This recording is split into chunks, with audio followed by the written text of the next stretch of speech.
أيها الناس اتقوا ربكم الذي خلقكم من نفس واحدة وخلق منها زوجها وبث منهما رجالا كثيرا ونساء واتقوا الله الذي تساءلون به والأرحام إن الله كان عليكم رقيبا. يا أيها الذين آمنوا اتقوا الله وقولوا قولا سديدا يصلح لكم أعمالكم ويغفر لكم ذنوبكم ومن يطع الله ورسوله فقد فاز فوزا عظيما.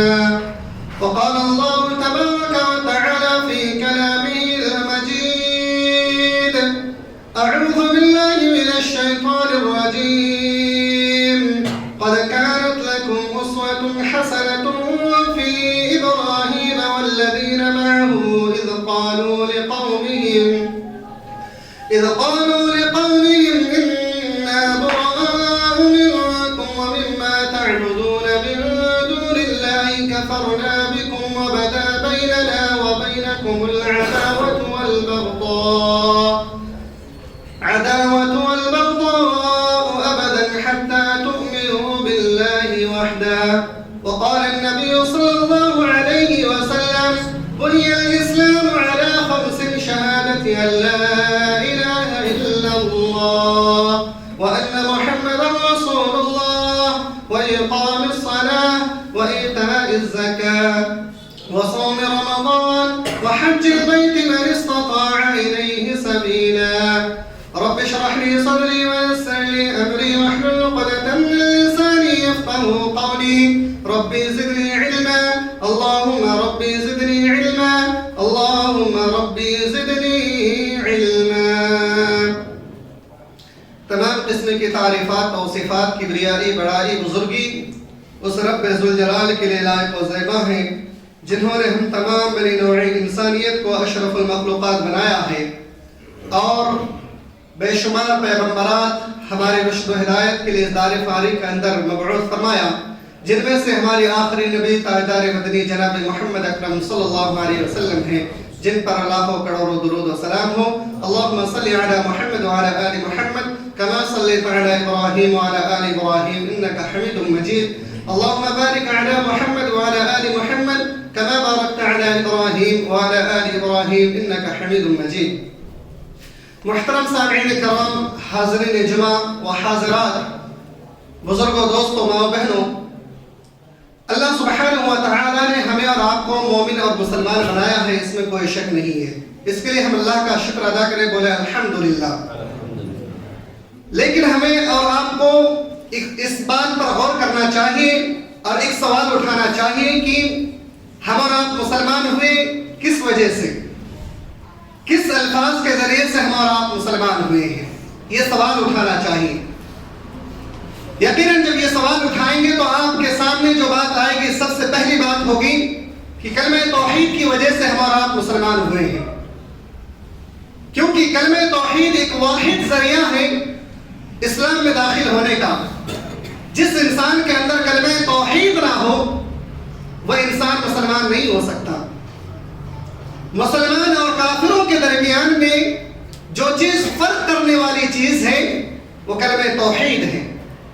توحید ہی وہ چیز ہے جس کی وجہ سے مسلمان اور کافروں کے درمیان بہت ساری جنگیں ہوئی اور بے شمار مسلمانوں نے جام شہادت بھی نوش فرمائی.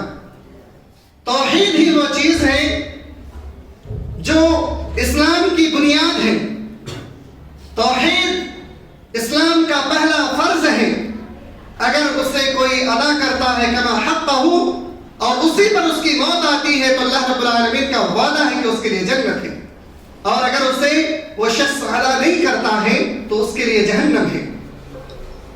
توحید ہی وہ چیز ہے جس کی وجہ سے اللہ سبحانہ و تعالی نے اس دار فانی کے اندر بے شمار پیغمبران ہر قوم میں اللہ رب العالمین نے بھیجا. بالآخر پیارے نبی حضرت محمد رسول اللہ صلی اللہ علیہ وسلم کو بھیجا. تو میرے بھائیوں، ہم اور آپ اگر آج مسلمان کہلانے کا حق رکھتے ہیں تو کلمہ توحید کی وجہ سے. اس لیے آج کے خطبے میں انشاءاللہ کلمہ توحید کے بارے میں آپ کے سامنے بیان فرمائیں کہ توحید کیا چیز ہے۔ اللہ رب العالمین مجھے حق کہنے اور اس پر ہم تمام لوگوں کو عمل کرنے کی توفیق عطا فرمائے، آمین۔ میرے بھائیوں، کلمہ توحید کی بہت آسان فارمولہ ہے۔ محمد بن عبداللہ رحمۃ اللہ علیہ بیان فرماتے ہیں کلمہ توحید کسے کہتے ہیں۔ محمد بن عبداللہ رحمۃ اللہ علیہ بیان فرماتے ہیں التوحید هو افراد اللہ سبحانہ بالعبادہ۔ کتنا آسان الفاظ ہیں۔ توحید اس چیز کا نام ہے کہ انسان بندے پورا اللہ سبحانہ و تعالیٰ کی عبادت کرے۔ مکمل اللہ کی عبادت کرنے کا نام، مکمل اللہ رب العالمین کو ایک جاننے کا نام توحید ہے۔ تو معلوم ہوا کہ اس دار فانی کے اندر کئی سارے معبود ہو سکتے ہیں، لیکن حقیقی معبود صرف ایک ہے، وہ اللہ رب العالمین کی ذات ہے۔ اللہ رب العالمین کی ذات پر اگر ہم ایمان نہیں لاتے ہیں تو ہمیں جنت نصیب نہیں ہو سکتی ہے۔ قرآن حکیم کے اندر اللہ رب العالمین نے ارشاد فرمایا ذَلِكَ بِأَنَّ اللَّهَ هُوَ الْحَقُّ وَأَنَّ مَا يَدْعُونَ مِن دُونِهِ هُوَ الْبَاطِلُ وَأَنَّ اللَّهَ هُوَ الْعَلِيُّ الْكَبِيرُ۔ ذَلِكَ بِأَنَّ اللَّهَ هُوَ الْحَقُّ وَأَنَّ مَا يَدْعُونَ مِن دُونِهِ هُوَ الْبَاطِلُ۔ اللہ رب العالمین ہی حق ہے اور اللہ رب العالمین ہی کی ذات اکیلا تنہا ایسی ذات ہے جو معبود برحق ہے، اور وَأَنَّ مَا يَدْعُونَ مِن دُونِهِ هُوَ الْبَاطِلُ، جن کو یہ لوگ اللہ رب العالمین کے سوا پکارتے ہیں اللہ رب العالمین ان سے اعلیٰ تر ہے اور افضل ہے۔ وَأَنَّ اللَّهَ هُوَ الْعَلِيُّ الْكَبِيرُ، ان سے بہت ہی زیادہ اعلیٰ ہے، بہت ہی بڑا ہے۔ یعنی اللہ رب العالمین کے مقابلہ یہ معبودان باطلہ نہیں کر سکتے۔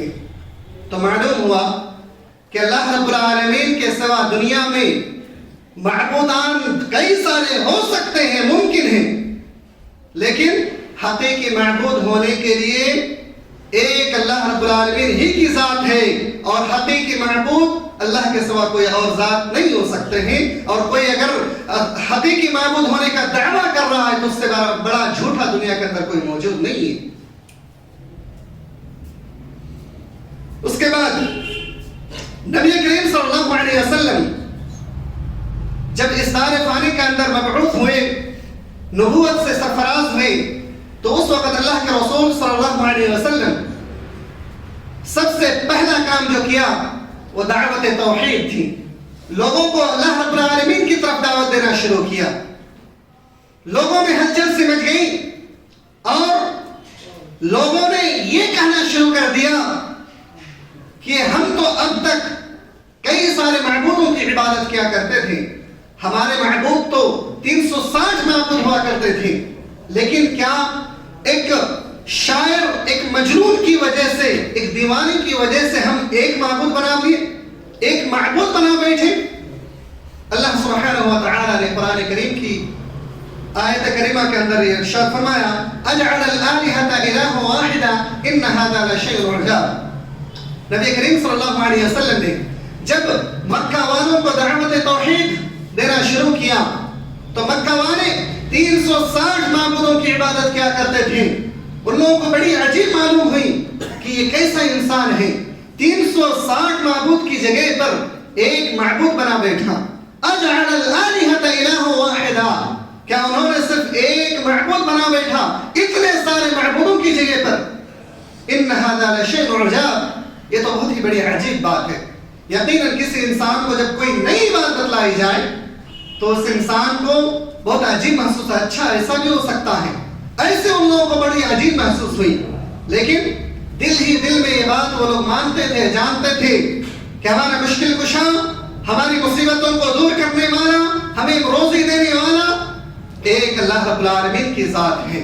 ہماری مصیبتوں میں کام آنے والا اگر کوئی ذات ہے تو ایک اللہ رب العالمین ہے۔ لیکن وہ لوگ صرف اور صرف اسی بنیاد پر ان معبودوں کی عبادت کرتے تھے کہ یہ لوگ وسیلہ ہے۔ اسی وسیلے کے چکر میں آج کے دور میں بھی ہم مسلمانوں کے اندر ایک بڑی کمی اور خرابی پائی جاتی ہے۔ آج کے دور میں مسلمان بھی اپنے آپ کو مسلمان کہتے ہیں، لیکن ایک وسیلہ پکڑتے ہیں کہ ہم تو اپنے بزرگوں کو، اپنے اولیاء کو صرف اور صرف اس لیے وسیلہ بناتے ہیں کہ ہماری باتوں کو اللہ رب العالمین تک پہنچا دیں گے۔ میرے بھائیوں، اللہ رب العالمین کی بات، اللہ رب العالمین تک بات پہنچانے کے لیے اللہ رب العالمین کی ذات کافی ہے، کسی اور کو وسیلہ بنانے کی ضرورت نہیں ہے۔ ایک اللہ کی بات، ایک اللہ کی ذات کافی ہے۔ آپ چاہے کہیں پر بھی رہیں، حجر میں رہیں، سفر میں رہیں، یا پھر گھروں میں رہیں، کسی کوٹری میں رہیں، اندھیری راتوں میں، اور کہیں بھی آپ رہیں، اللہ رب العالمین کی ذات کافی ہے آپ کی باتوں کو سننے والا۔ جو اللہ رب العالمین آپ کی خوشیوں کا کام آ سکتا ہے، وہی اللہ رب العالمین آپ کی مصیبتوں کو بھی دور کر سکتا ہے۔ تو اس بات کو وہ لوگ بھی مانتے تھے، لیکن وہ لوگ دل سے اقرار نہیں کر پاتے تھے، اور پھر ان لوگوں نے کہنے لگا اِنَّا لَتَارِكُ آلِهَتِنَا لِشَاعِرٍ مَجْنُونٍ، کہ ایک معبود کی بات، ایک محمد صلی اللہ علیہ وسلم کی بات کو مان کر کے اتنے سارے معبودوں کو چھوڑ کر کے ہم ایک معبود کی کیسے عبادت کرنے لگ جائیں۔ ان لوگوں کو بڑی عجیب محسوس ہوئی تھی اس وقت۔ پھر ان میں سے کچھ لوگ جب ایمان لے کر کے آئے تو ایمان لانے کے بعد پھر اللہ رب العالمین نے مومنوں کو ایک حکم دے دیا جو ایمان لے کر کے آئے کہ اے مومنوں، اے مسلمانوں، تمہارے اور کافروں کی دوستی نہیں ہو سکتی ہے۔ جو کافروں کے ساتھ دوستی کریں گے یہ انہی میں سے ہیں۔ اللہ سبحانہ و تعالیٰ نے یہ آیت کریمہ ایسے لوگوں کے بارے میں نازل فرمائی تھی جو لوگ ایمان تو لائے تھے، لیکن ان کے والد، ان کے رشتہ دار، ان کے احباب، وہ لوگ ابھی کافر تھے۔ ان کے لیے استغفار کیا کرتے تھے۔ صحابہ کرام میں سے کئی سارے ایسے صحابہ کرام تھے جو ایمان لے کر کے آئے، اور پھر ایمان لانے کے بعد ان کے اہل و عیال میں بہت سارے لوگ، آبا و اجداد میں کئی سارے لوگ ایمان نہیں لائے تھے۔ یہ لوگ چاہتے تھے کہ اللہ رب العالمین ان کی بھی مغفرت فرما دے۔ اللہ رب العالمین نے قرآن کریم کی آیت نازل فرما دی، قد كانت لكم اسوة حسنة في ابراہیم والذین معه، کہ مسلمانوں، حضرت ابراہیم علیہ السلام اور ان کے ساتھی تمہارے لیے بہترین نمونہ ہے، تمہارے لیے بہترین اسوہ حسنہ ہے۔ والذین معه اذ قالوا لقومهم انا براء منکم ومما تعبدون من دون اللہ، ان لوگوں نے جب غیر اللہ کی عبادت کی، ایک اللہ کی عبادت کو ٹھکرایا، تو اللہ رب العالمین فرماتے ہیں اذ قالوا لقومهم انا براء منکم ومما تعبدون من دون اللہ۔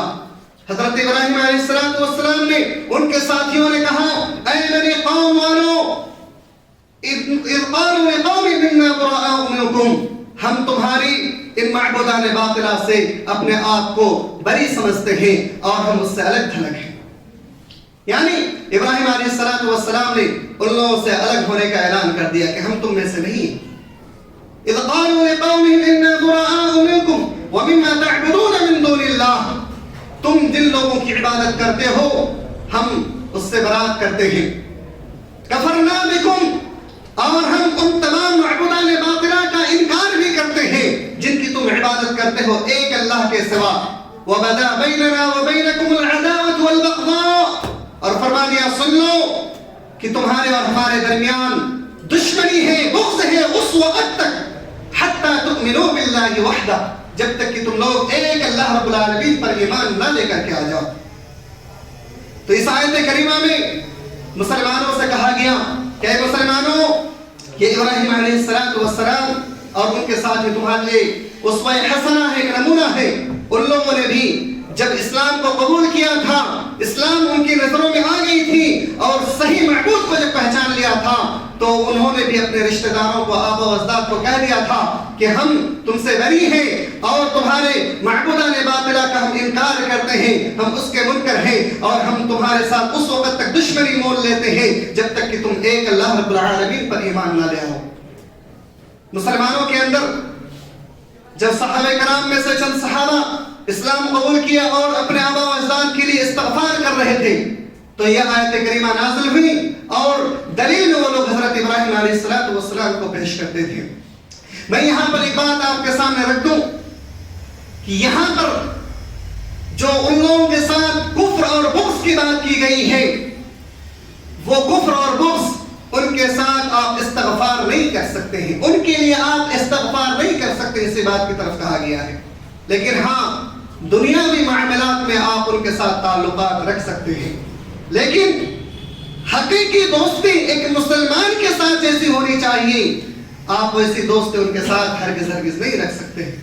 کیوں نہیں رکھ سکتے ہیں؟ اللہ رب العالمین نے اسی سورت کے اندر، اس سورت کی پہلی آیت میں اس چیز کو نازل فرما دیا. فرمایا یا ایھا الذین آمنوا لا تتخذوا عدوی وعدوکم اولیاء، اے ایمان والو میرے اور تمہارے دشمن کو اپنا دوست نہ بناؤ. کیوں نہ بناؤ؟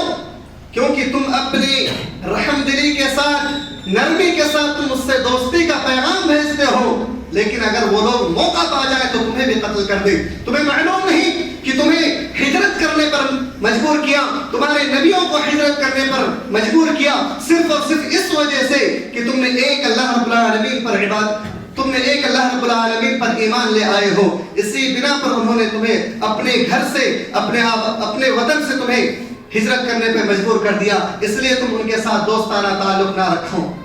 یہ آیت کریمہ بھی اس وقت نازل ہوئی تھی جب حضرت حاتم رضی اللہ تعالی عنہ آپ صلی اللہ علیہ وسلم کے ساتھ تھے اور صلح حدیبیہ کا موقع تھا. ایک صلح ہوا تھا کافروں اور مسلمانوں کے درمیان کہ کوئی جنگ نہیں ہوگی. اس وقت کافروں نے چپ کے سازشیں کی اور مسلمانوں کے اوپر حملہ کرنے کی کوشش کی. ادھر آپ صلی اللہ علیہ وسلم نے بھی اپنے صحابہ کرام سے چپ کر کے ایک مشورہ کیا کہ ہم لوگ بھی خاموشی کے ساتھ جا کر ان کے اوپر حملہ کریں گے، کیونکہ ان لوگوں نے ہمارے ساتھ دھوکہ کیا ہے، کیونکہ ان لوگوں نے ہمارے ساتھ عہد کا خلاف ورزی کی ہے، وعدہ خلافی کی ہے. حضرت حاتم رضی اللہ تعالی عنہ کی بیوی بچے مکہ میں موجود تھے. انہوں نے سوچا کہ کیوں نہ ہم ایک پیغام پہنچا دیں کہ نبی کریم صلی اللہ علیہ وسلم اور ان کے ساتھی تمہارے اوپر کس وقت چڑھائی کرنے والے ہیں اور تمہارے اوپر حملہ کرنے والے ہیں، تاکہ ان کو آگاہ ہو جائے اور وہ لوگ پہلے ہی سے تیاری کر لیں اور وہ لوگ مکہ چھوڑ کے یا تو بھاگ جائیں یا پھر تیاری کر لیں لڑنے کے لیے. حضرت حاتم رضی اللہ تعالی عنہ صرف اور صرف اپنے بال بچوں کی خاطر یہ قدم اٹھایا تھا، لیکن انہوں نے اسلام سے اپنے آپ کا منہ نہیں پھیرا تھا، اسلام کا دامن نہیں چھوڑا تھا.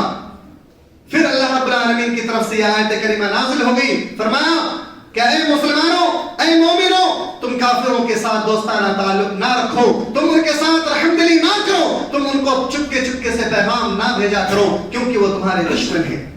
تو میرے بھائیوں، آج بھی اگر کوئی مسلمان کسی کافر کی جاسوسی کرتا ہے، آج کے دور میں بھی کوئی مسلمان کسی کافر سے مسلمانوں سے بڑھ کر کے اگر اس سے دوستانہ تعلق رکھتا ہے تو وہ مسلمان ہو ہی نہیں سکتا. مسلمان ہونے کے لیے شرط ہے کہ وہ اپنے دل میں توحید کو بسائے اور اللہ اور اس کے رسول کے ساتھ محبت کو جگائے، تبھی جا کر کے وہ پورا مکمل مومن ہو سکتا ہے. کیونکہ اللہ کے رسول صلی اللہ علیہ وسلم کی وہ حدیث آپ یاد رکھیں، لا يؤمن احدكم حتى اكون احب اليه من والده وولده والناس اجمعين. تم میں سے کوئی بھی شخص اس وقت تک پورا مومن ہو ہی نہیں سکتا جب تک کہ تم اپنے آپ سے، اپنے اہل سے، اپنے مال سے، اپنے جان سے، حتیٰ کہ تمام کے تمام چیزوں سے بڑھ کر کے مجھ سے ایمان نہ لے آؤ، مجھ پر ایمان نہ لے کر کے آ جاؤ. تو میرے بھائیوں، یہ اللہ رب العالمین کا حکم ہے کہ آپ توحید کو اپنے اندر جگائیں اور آپ کافروں کے ساتھ صرف اور صرف اتنا ہی تعلق رکھیں جتنا کہ دنیاوی ضرورت کے لیے ہو. اگر آپ ان کے لیے مسلمانوں سے بڑھ کر کے ان سے دوستانہ تعلق رکھتے ہیں یا پھر مسلمانوں کی باتوں کو لے جا کر کے ان کے سامنے شیئر کرتے ہیں تاکہ مسلمان بھائی بدنام ہو جائے، تو آپ مان لیجئے کہ آپ کا ایمان کامل نہیں ہے اور آپ پختہ مومن ہو ہی نہیں سکتے. جب تک ایک مسلمان، ایک مومن پورا پکا کامل مومن نہ ہو تب تک کہ اس کے لیے جنت حرام ہے. جنت میں جانے کے لیے شرط ہے کہ وہ شخص پہلے کامل پختہ ایمان لے کر آ جائے. کیونکہ اور بھی کئی ساری باتیں ہیں اس میں اللہ کے رسول صلی اللہ علیہ وسلم نے ارشاد فرما دیا کہ ایمان لانے کے لیے شرط ہے کہ آپ پہلے پکا مومن بن جائیں اور پھر جنت میں جا سکتے ہیں، نہیں تو آپ جنت کے حقدار نہیں ہوں گے. دنیا میں یہی کام جتنے بھی انبیاء کرام آئے تمام کے تمام لوگوں نے یہی کام کیا اور پھر انجام میں انبیاء کرام کو بھلا برا کہنے لگے. جتنے بھی انبیاء کرام اس دار فانی کے اندر آئے ان تمام کی ایک ہی دعوت تھی، وہ دعوت توحید تھی۔ حضرت ابراہیم علیہ السلام کو اللہ نے بھیجا، اس کی دعوت کہ ہمارا اور تمہارا معبود ایک اللہ رب العالمین، اس کے سوا تمہارا کوئی معبود نہیں۔ حضرت ہود علیہ السلام کو بھیجا، حضرت ہود علیہ السلام نے بھی اپنے قوم والے سے کہا اے قوم والو، تمہارا اور ہمارا معبود صرف ایک ہے، اس کے سوا کوئی اور معبود نہیں ہے۔ حضرت صالح علیہ السلام نے بھی کہا، حضرت شعیب علیہ السلام نے کہا، حضرت موسیٰ کلیم اللہ نے بھی کہا، حضرت عیسیٰ نے بھی کہا، جتنے بھی نبی آئے تمام کے تمام انبیاء کرام کی ایک ہی دعوت تھی، وہ دعوت توحید تھی۔ آخری پیغمبر جناب محمد رسول اللہ صلی اللہ علیہ وسلم کی یہی دعوت تھی۔ اسلام توحید ایک ایسی چیز ہے کہ جب نبی آ جاتا ہے، نبی پہلے جتنے بھی آئے ایک قوم کے لیے، ایک بستے کے لیے ہوا کرتے تھے، لیکن پیارے نبی جناب محمد رسول اللہ صلی اللہ علیہ وسلم پوری انسانیت کے لیے نبی بنا کر کے بھیجے، تمام جن و انسان کے لیے نبی بنا کر کے بھیجے۔ اب اگر اسلام کو چھوڑ کر کے کوئی دوسرے مذہب کو اپناتا ہے، وہ انسان کامیاب نہیں ہو سکتا۔ دلیل سورۃ البقرہ کے اندر اللہ رب العالمین نے ارشاد فرمایا ان الذين آمنوا والذين هادوا والنصارى والصابئين من آمن بالله واليوم الآخر وعمل صالحا فلهم اجرهم عند ربهم ولا خوف عليهم ولا هم يحزنون۔ اللہ رب العالمین نے فرمایا ان الذين آمنوا، چاہے وہ مسلمان ہو، چاہے وہ یہودی ہو، چاہے وہ نصرانی ہو، چاہے وہ صابی ہو، اگر وہ اللہ رب العالمین پر ایمان لاتا ہے اور عمل صالح کرتا ہے تو ان کا اجر اللہ رب العالمین کے ہاں ہے، اور وہ لوگ قیامت کے روز نہ تو غم زدہ ہوں گے نہ خوف زدہ ہوں گے۔ یہ آیت کریمہ بھی اس وقت نازل ہوئی جب صحابہ کرام نے اللہ کے رسول صلی اللہ علیہ وسلم سے عرض کرنے لگے، اللہ کے رسول صلی اللہ علیہ وسلم، میرے کچھ دوست، میرے کچھ احباب یہودی ہے، کچھ نصرانی ہے، وہ لوگ نماز روزہ پڑھیں ادا کریں تو کیا وہ لوگ جنت میں جائیں گے یا نہیں؟ اللہ کے رسول صلی اللہ علیہ وسلم سے سوال کیا گیا تو قرآن میں آیت ہی نازل ہو گئی کہ جب تک آخری نبی کے آنے سے پہلے جو نبی تھے اپنے نبی کے اوپر اگر وہ لوگ ایمان لانے کے بعد اگر وہ لوگ عمل صالح کیے تو وہ لوگ جنت کے مستحق ہیں اور اللہ کے ہاں ان کے اجر ہے۔ اب آخری نبی کے آ جانے کے بعد اگر وہ لوگ اپنی دین میں اپنے مذہب میں قائم رہ کر کے نماز روزہ بھی کیوں نہ ادا کرے، وہ لوگ جنتی نہیں ہو سکتا۔ اسی بات کو یہاں پر بیان کرنے کے لیے اللہ رب العالمین نے آیت کریمہ نازل فرمائی۔ تو میرے بھائیوں، اسلام اور توحید آپ کے دل میں ہونا چاہیے۔ توحید جب تک نہیں ہے تب تک آپ کامیاب نہیں ہو سکتے ہیں۔ دین اسلام کے بنیادی دو اصول ہیں، دو اصولوں میں سے ایک اصول کلمہ توحید ہے۔ ہم اور آپ کلمہ پڑھتے ہیں، کلمہ شہادت، اشہد ان لا الہ الا اللہ، یہ ایک توحید پہلا اصول ہے۔ آپ گواہی دیتے ہیں کہ اللہ کے سوا کوئی معبود برحق نہیں ہے۔ آپ کو معلوم ہوگا اس کلمے کے اندر آپ ایک چیز کا انکار کرتے ہیں اور ایک چیز کا اثبات کرتے ہیں، یعنی ایک چیز کو آپ ہمیشہ کے لیے ٹھکراتے ہیں اور دوسری چیز کو ہمیشہ کے لیے اپناتے ہیں۔ وہ کیا؟ اللہ الہ، نہیں ہے کوئی معبود، دنیا میں کوئی معبود ہے ہی نہیں، الا اللہ، مگر اللہ۔ پہلے آپ جتنے بھی معبودان باطلہ ہیں تمام کے تمام کا آپ انکار کرتے ہیں۔ آپ کا حاجت روا، مشکل کشا، آپ کو ہر طرح کا داتا، آپ کو روزی دینے والا، آپ کو خوشحالی دینے والا اگر کوئی ہے تو اللہ رب العالمین ہے۔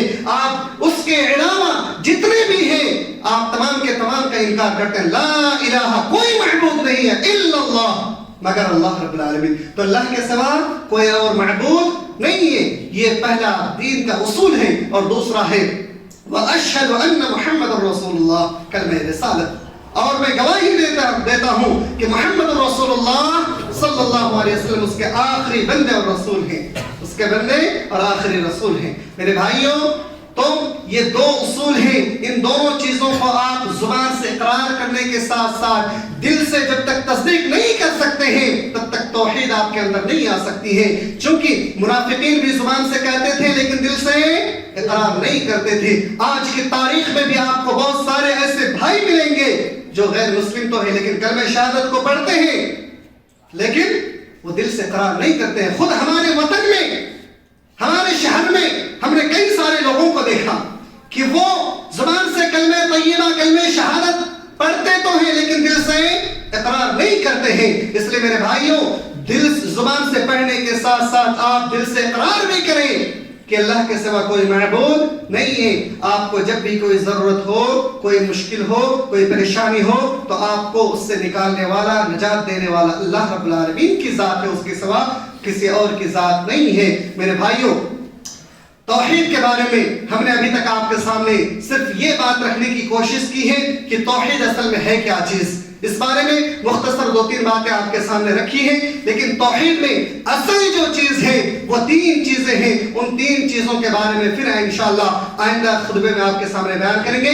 وہ 3 چیزیں ہیں: توحید ربوبیت، توحید الوہیت اور توحید اسماء و صفات. یہ 3 چیزوں کے بارے میں جانکاری حاصل کرنا اور اس پر عمل کرنا کتنا ضروری ہے، انشاءاللہ پھر آئندہ خطبے میں ہم اس کے بارے میں درس حاصل کریں گے اور معلومات حاصل کریں گے. اللہ رب العالمین ہم تمام لوگوں کی توحید کو، ہم تمام لوگوں کے عقیدے کو پختہ بنائیں اور ہم تمام لوگوں کو ایک اللہ رب العالمین کی ذات پر ایمان رکھنے، اسی پر قائم و دائم رہنے کی توفیق عطا فرمائیں. آمین. الہ العالمین اس خطبے کے اندر جو بھی خطائیں ہوئی ہیں، غلطیاں ہوئی ہیں، یا اللہ ان سب کو تو معاف فرما. الہ العالمین اس مجلس میں جتنے بھی لوگ بیٹھے ہیں، یا اللہ یقیناً تیری توحید پرست ہی بندے ہیں، پروردگار ان سب کی تو مغفرت فرما. یا اللہ ہم سب کی خطاؤں کو معاف فرما. ہم سب کی جو بھی جانے انجانے میں خطائیں ہو رہی ہیں یا ہو چکی ہیں، یا اللہ ان تمام خطاؤں کی اصلاح کرنے اور ان سب کی بخشش کرنے کی توفیق عطا فرما. آمین. تقبل یا رب العالمین. سبحان ربک رب العزة عما یصفون وسلام علی المرسلین والحمد للہ رب العالمین.